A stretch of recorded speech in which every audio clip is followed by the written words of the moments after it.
Doc, recap the intel you've got, the other info. Tell people what we're facing here. You've got the floor. Well, Alex, as you know, and I stated last week, the difficulty is that this is sounding more and more true. You know, I was a little doubtful myself, I have to be honest with you. But more and more of the evidence coming forward since we were putting it out to the public, and of course you've known this for quite a while. But it's just so scary what is happening. And as you see the march down the roadway to despotism, it is, to me, it's just mind-boggling. But, you know, this senior Army officer, retired, who came forward and asked me if I would help him put the word out, he was quite frightful of what was going on in America and where things were going in terms of the fact that the military were now going to be asked to take action against the American public. And for doing what? For rioting?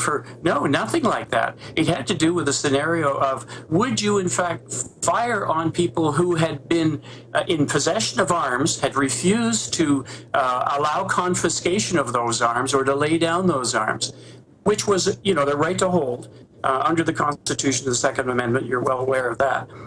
But now, would you as an officer order your troops to fire if the commander-in-chief, who you have taken an oath to actually obey as commander, would you obey that order? So many have said no. I think it's going to come out fairly soon that many people are saying no. I've had so many phone calls, Alex, I got to tell you, between interviews and all of that, I've had so many people phoning me, current military and retired military, saying thank you for bringing it out. Watch, Alex, where things go in the near future, and I think you'll appreciate that this man was right on with what he did. Let's face it, he was not a dull-witted somebody who is unable to strategize. Quite a brilliant man. Actually, it makes sense because Smedley Butler, when he exposed the Nazi fascist plan, working with the Bushes, Prescott Bush at the time, but he was just mid-level in it, and a bunch of other people, to have a fascist takeover in the 30s. He went to Congress first, and then that's how they rolled it up. And I've been noticing now that, did you see former Senator Hagel say to Obama, you can't trust the military, you're not in control of the Pentagon, they're not doing what we say? Because I know the military over and over again has actually stopped some of these wars that a lot of people say would lead to World War III possibly. I mean, does that tie into what you're saying we should look for in the future? Well, Alex, certainly people are getting it, aren't they? If this guy says, you know, this to Obama by way of warning, it's a good warning. And, you know, the military folks, I've had so many of the rank and file phone me up and say, you know what, we would never turn our guns. Are you kidding? If the officer said that to us, we'd turn them on them. And that's the message that's kind of going out there. Obama does not have the support of the military at all. He thinks he can command and control, but the man's living in la-la land. There's been a total miscalculation on the part of Obama and crew who don't have a military mindset. They don't understand what loyalty really is, and the fact that the military are loyal to the American people. They really are. They believe in the role of being a protector to the American public. And they've sworn an oath to the Constitution. But listen, who's behind the Constitution? It is we, the people. Nothing short of that. That's it. And so bottom line, these people are understanding it. There's a huge, as I said again, I'm going to say it, it's a huge miscalculation. And I mean, if there were people who had bad intent looking to control through the military the country, this would be certainly a way to march it toward that. But Mr. Obama has thought that he would be the one that would be able to have the loyalty of the troops. And I'm sorry, the troops are not stupid. When people ask me, you know, what is it that we can do to safeguard ourselves? Well, I'm going to warn you right now. Let me read something too. And this is coming from the Diagnostic and Statistical Manual of Mental Disorders. This is what the counselors, psychiatrists, the doctors use to have a look at you as to whether you're crazy or not. I'm just throwing out a crazy word there, but there it is. And here's what I've put online. Get ready for the new onslaught of insight. We'll call it insight from Obamacare, the new mental illness It will fight itself into DSM-5. Since the late 90s, DSM-4 has been that manual of diagnostics. So now we have a new one coming out in May. Well, we have a precursor here of what's going to be in it. Whatever it defines, it'll allow the government to lock you up for an indeterminate length of time, label you as something which will result in your inability to own or possess a firearm, and allow the police unlimited search and seizure of your domicile or your mode of conveyance. You'll not be allowed a security clearance, a driver's license, or pilot's license. You'll not be allowed to serve in the military or law enforcement. You'll not be allowed to work in government service, schools, daycare centers, hospitals, or medical clinics. You'll be restricted in your movements and be forced by law to carry an implanted device on or in your person. You will be restricted in your ability to do financial transactions, to buy or sell goods or services. Now, my bottom line is this. You'll now know how a Jew felt under the Nazi regime. But here's how they're going to do it, Alex. In the manual, GSM-5, here's what we have, DSM-5. There's something called a general anxiety disorder, GAO. Now, I'm going to ask you a question, and I'm going to play doctor for a second here. Alex, when you knew you were going to have me on the program, were you a little bit anxious the first time because you really didn't know me? Yes, I am always anxious when we're interviewing a new guest and vetting their information. Okay, Alex, you've now given me authority to report on you because anxiety can be at the extreme a mental illness, and so now I've got to start writing out stuff. I'm going to lead you. Normally, and they go on and say, "Do you ever get upset?" Well, everybody gets angry. Well, that's mental illness. Well, Alex, let me ask you something. Do you believe that a few thousand years ago there was a guy who was killed? He was murdered. He died. His body was buried, and then 3 days later he was brought to life again. Do you believe that? Well, I know that, and I believe that, and it was Janet Reno said on 60 Minutes that if you believe in Jesus Christ and that He's real and His second coming, you are mentally ill, and this has always been their plan. They're going to say we're mentally ill. Yeah, I'm going to take you through.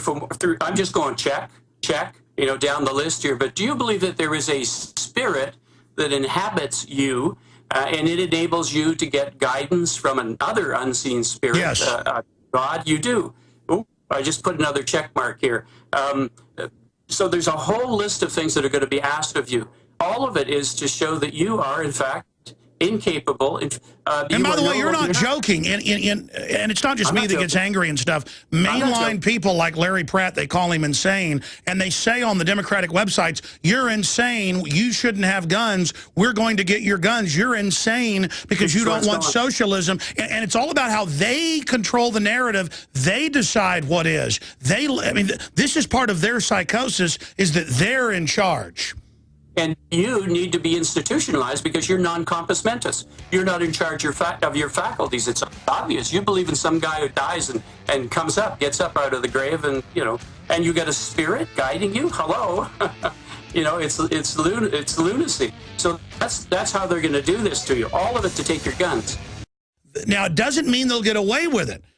You're not supposed to get scared and run and hide under a bridge because of this. You're supposed to go, hey, this isn't morally right. No, no, no. If you cower, see, the globalists hope you just get scared and shut up and go along with them. I'm looking for men and women who will go, no, we're going to stand up against them.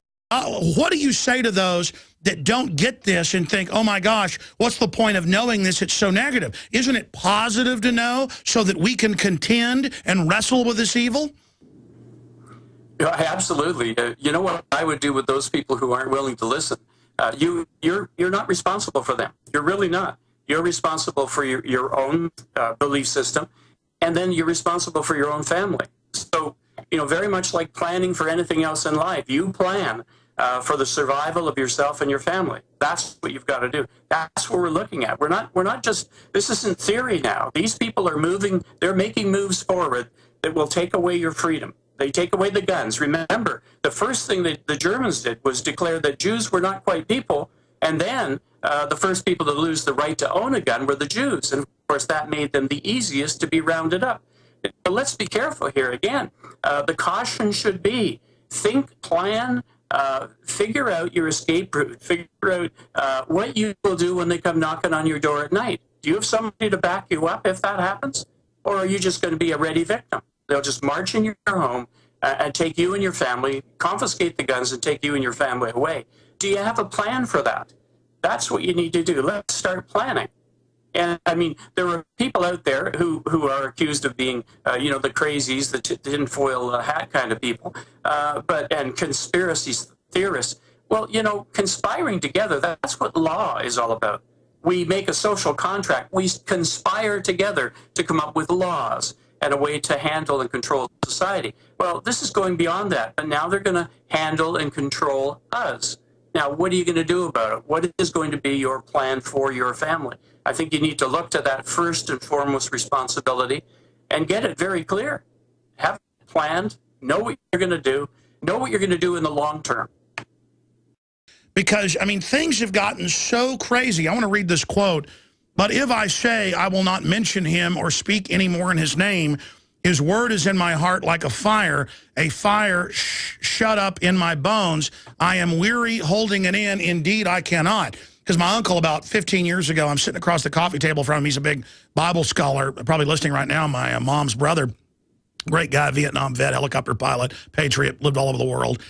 And I said, I can't help it when they death threaten me. I can't help it when they get in my face. I don't understand people that are afraid of the New World Order. I can't shut up. It's a burning. And then he quoted the scripture to me, which I'd never read. But, I mean, I just wish other people had the burning in their bones. I mean, I guess you're saying if someone's not called to fight evil, I guess you're saying just triage them? No, I'm saying look to the first responsibility that you have, which is to your family. Make a plan for them. But make sure that your plan is thorough, that you understand they will come when you least expect it. They're not going to come in broad daylight. They'll come at night when you're asleep. They'll bang on your door when you're least prepared to react properly. That's when this is going to start to happen. They've already, done the groundwork. They've got the evidence on you. They did tests last year where Brandon Robb and all these Marines, honorably discharged officers, no criminal record, would mildly criticize Obama, and they would have the police come and mentally commit them. It's happened to a bunch of talk show hosts already last year.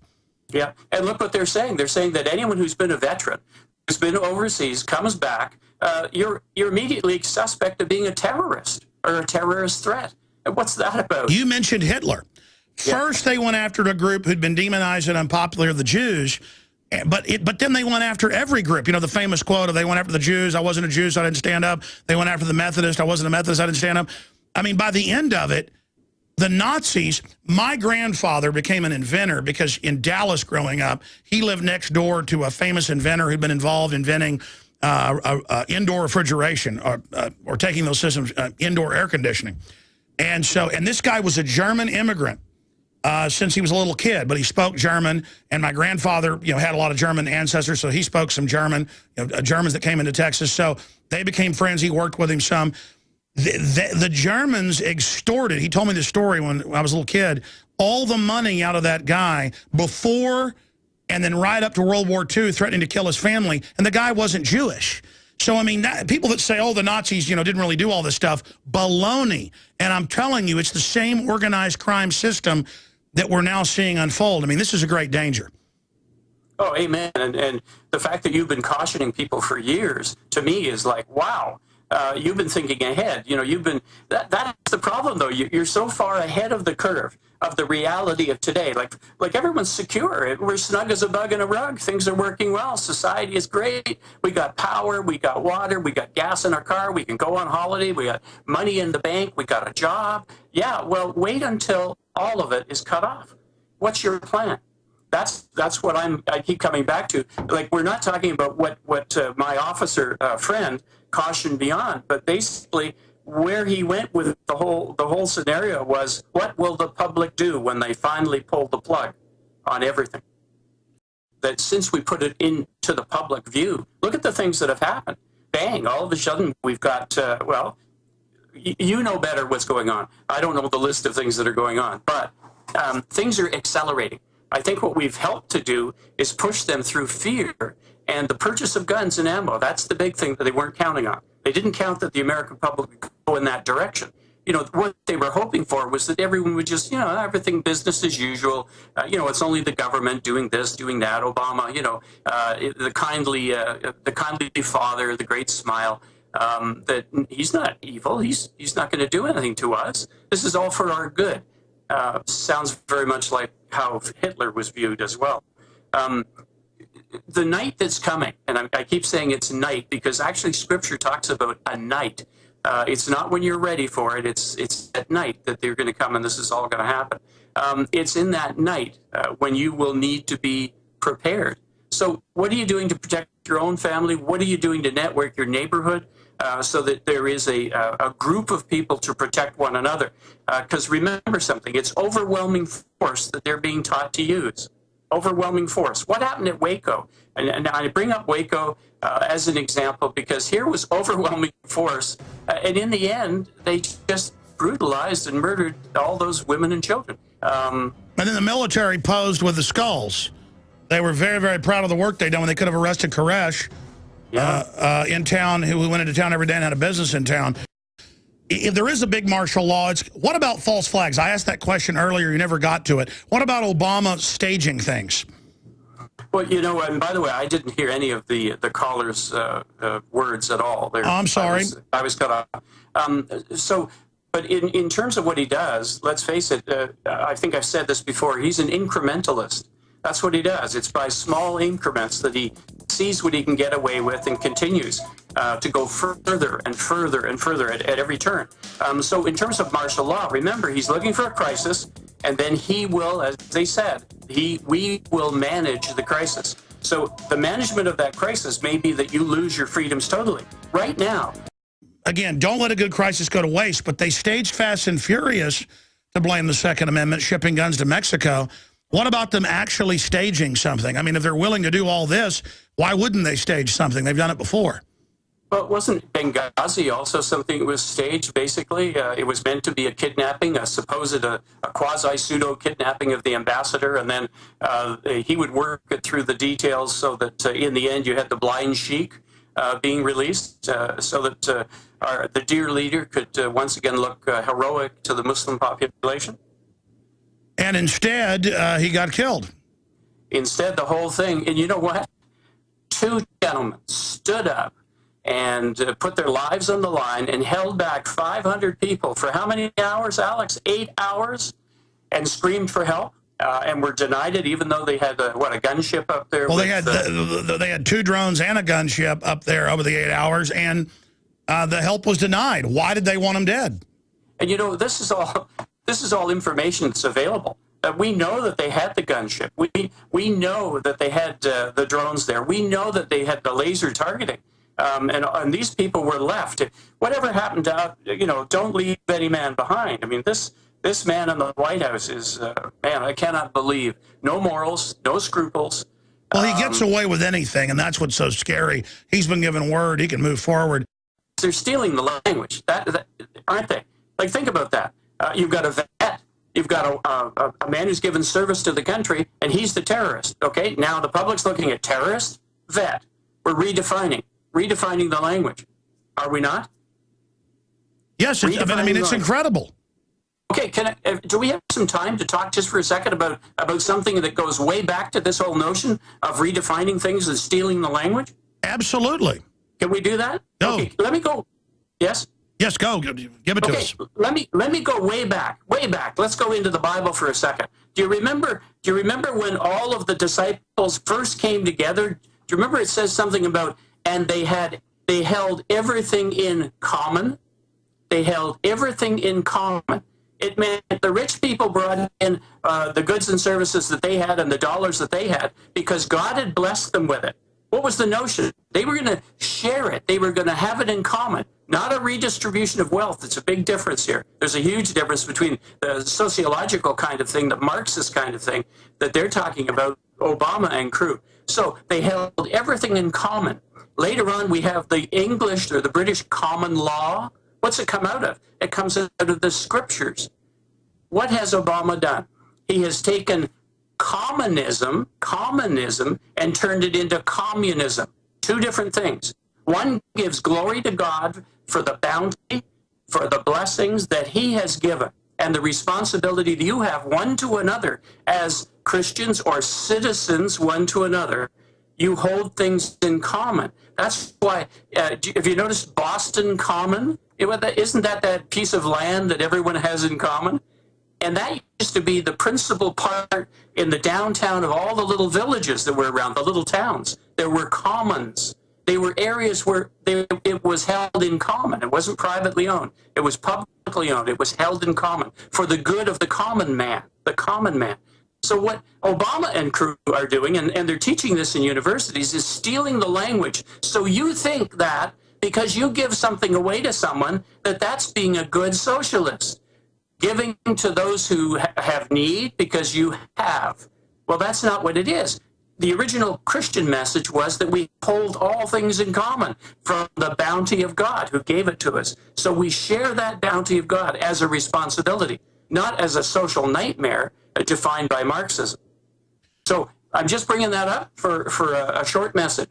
Let's face it, these people are planning. They got a long-range plan in place. I think the Hegel thing is a rather big oops moment, don't you think? I mean, here's honesty coming out, but don't you think that poor Obama's kind of going, you shouldn't have said that in public?